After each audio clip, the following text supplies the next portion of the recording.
You're going to try to look at the camera, not me. Okay. So now you're... So they start to placing names. You can, put it under.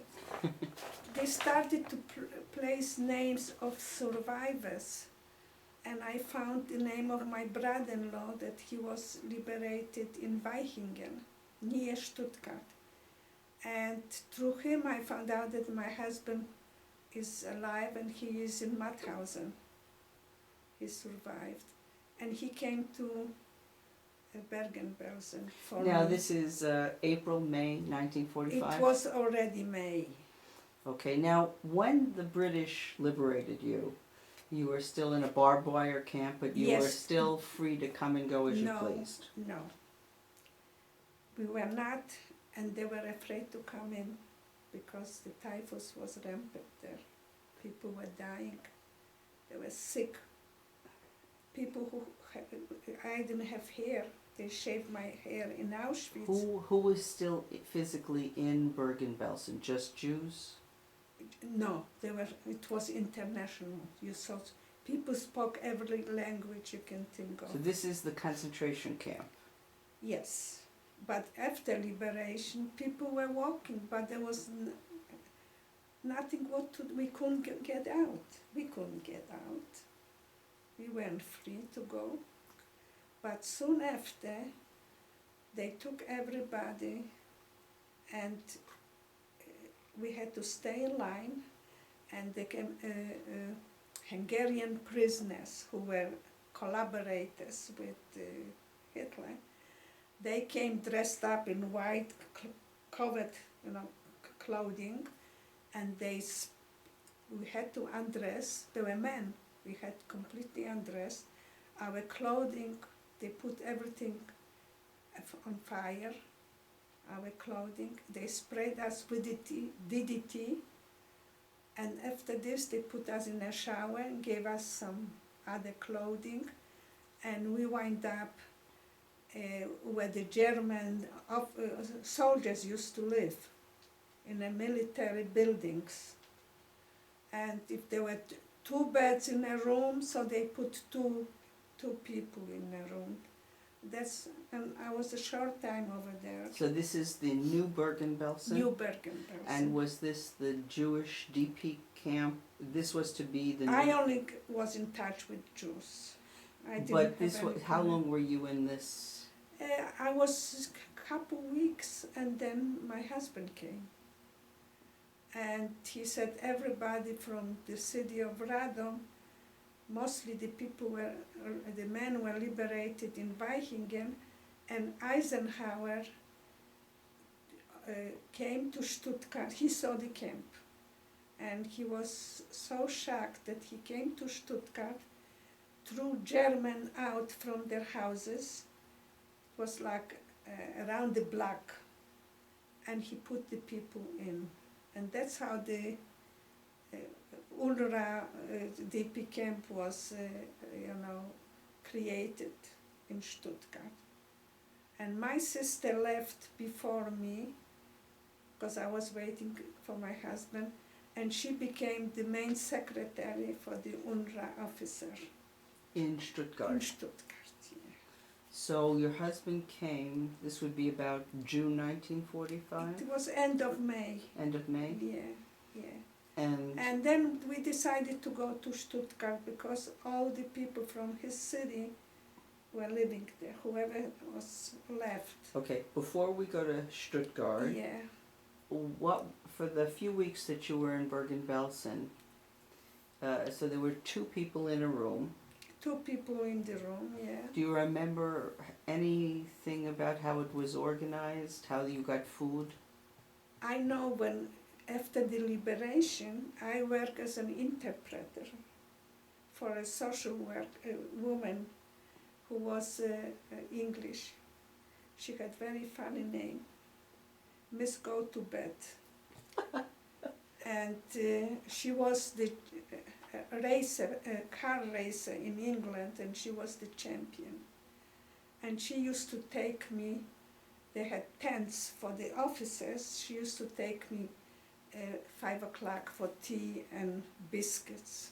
Was this in the, After First? the liberation. but this The- was the this first was our- Bergen-Belsen or the second Bergen-Belsen? This was the first Bergen-Belsen. And I used to go with her. There were few people who survived with children. And I happened to, they were somehow related to my husband's relations. So I helped the people, they should, they should have some milk for the children, some food for the children. Because we really, the English didn't really have anything for us. Very little. But what memories do you have of the second Bergen-Belsen in terms of I was a short time there. too short time Too to remember? short time Okay, there, yeah. so let's go to Stuttgart. Then we went, it took us maybe a week or more to get to Stuttgart because the rails were bumped, the train didn't run. We asked once an American officer who was riding a jeep, and I asked him if he can take me to another town. We didn't know he was drunk. He almost killed us. And then we met a German who was a farmer, and he was going in this direction. So he said, I can take you only till you go to my farm. And after this you have to find your way. Well, it just happened that we were in fields, and my husband, first on the station, my husband met his friend who went with school to him. He later became a photographer for Newsweek magazine, and he came from Poland. He sold some property. He was carrying 2 heavy suitcases. That was with money? Who knows? And he said to my husband, if you help me, my brother has already a apartment, he said, in Stuttgart, and when you come there, you have where to stay. And suddenly it got dark. The farmer already went to his place. We were in the fields, and he was studying this guy. And he started crying, don't leave me here, I'm afraid, because my husband wanted to look for a place. He said, I walk with Helen, if I see something, I come back and I take you. So we had all 3 of us walk. My husband had to carry his suitcase, and we seen a little light flickering. So my husband said, let's go there. And we started knocking at the door, and the German opened. He said, this is a jail. We said, we don't care. So he opened one of the cells, and we slept overnight. In the morning, we heard sounds of bells and like a city, and it was near Stuttgart. And we walked over there, and it was a main, they call it Marienplatz, where the trains were going, and Zugplatz, Trainplatz. And before, I was telling you, when we were going from Bergen-Belsen, we stopped in few little towns, and we had to go to the mayor of the town, and he gave us few marks, and he gave us also food stamps so we can buy some food because we had nothing. And one night we slept, we found a synagogue, a little synagogue that the Germans forgot to burn. And I slept on the pew. Do you know the name of the town the synagogue was in? It was near Karlsruhe, but I don't know really. We slept there in the synagogue. It was a little synagogue. What did you feel? I don't know. It's okay. You were free, but we were scared of the Germans still, You didn't know with who you deal, But the mayors from the little towns, they were nice. They helped us, He gave us few marks. We bought some food by the Germans. We asked the peasants. They gave us some food because we had to walk a lot to the trains, because the trains didn't go normal, you know. But when we came to Stuttgart, we got on a trolley car, and we asked, you know, my husband spoke Yiddish, so he spoke like, we learned some German too. He said that he wants to go to Rheinsburgstrasse, that's where the camp was, the DP camp.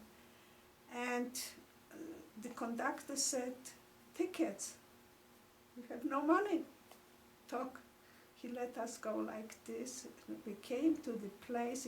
Stuttgart is on the hills, so you have to go up of the train. We came there, he goes to his brother's room, he knocks on the door, he opens the door, he let him in, he closed the door in front of us.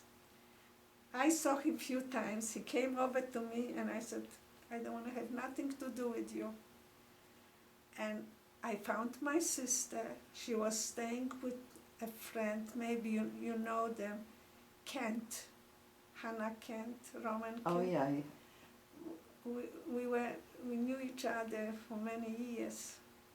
They lived around the corner from us, and my older sister matriculated with her sister, but her sister didn't survive. You still friendly with them today? I just spoke to her last Oh. week.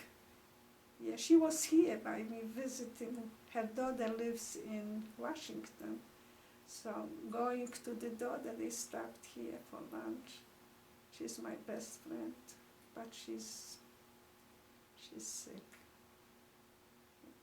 So anyway, Hannah was staying with my younger sister because they were about the same age. Hold on one second.